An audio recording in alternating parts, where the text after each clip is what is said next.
Hello, Reach. This is Lubo. I am in Suceava, Romania right now, helping at a refugee center that's here just outside the city. Here you can see it.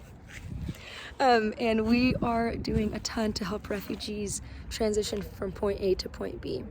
A lot of them are coming into the country and they don't know where they're going, so they need a couple days to figure things out and figure out where their next destination is. So this is a place that they get to sit and rest and be, or it might be a place that they get a quick meal before they head to the train station and move on. But we are working hard to just accept people in, help them feel at ease, help them feel loved, be somebody that they can talk to in their native language. It's so crazy how God orchestrated the perfect timing for us to be here, because a lot of the workers and volunteers here at the center don't actually speak Ukrainian. They need Ukrainian interpreters and volunteers to be able to translate. But it was perfect timing for us to get to be here and help with a lot of the process of where do you need to go next? Like, what do you need to be able to get there? How can we help you? How can we assist you? So that has been such an honor to get to do. It's also really sweet. I was telling friends earlier, like, being here with him just feels like home. There's times where it's late at night and we're all just drinking tea in the kitchen and it feels like growing up. That's what we would do.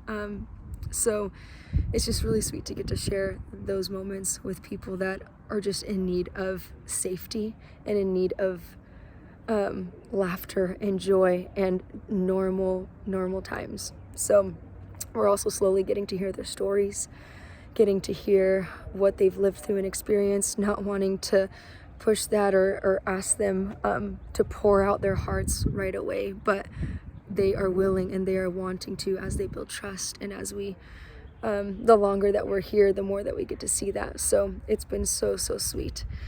Some of the things that we're working on this week, we have already purchased a ton of medical supplies to be able to send into Ukraine, and a lot of that goes into the war zones. And that is a huge need right now. And we're also continuing to help with food supplies, humanitarian aid. Most of what Ukraine is getting and help that refugees within Ukraine, most of where they're getting their aid is actually from outside of the country, because there are limits on everything. Limits in the grocery stores on how much food you can get, how many groceries, how many per item per family.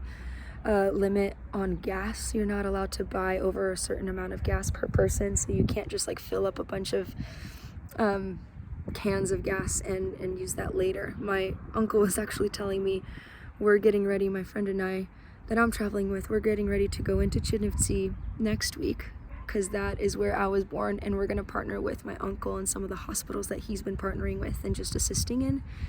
And he was saying to prepare for that, he had to go and cross the border to Moldova, get gas there, and then return back into the country just to be able to pick us up and drive us around and kind of do some of the ministry that we wanted to do. So it's an unbelievable reality.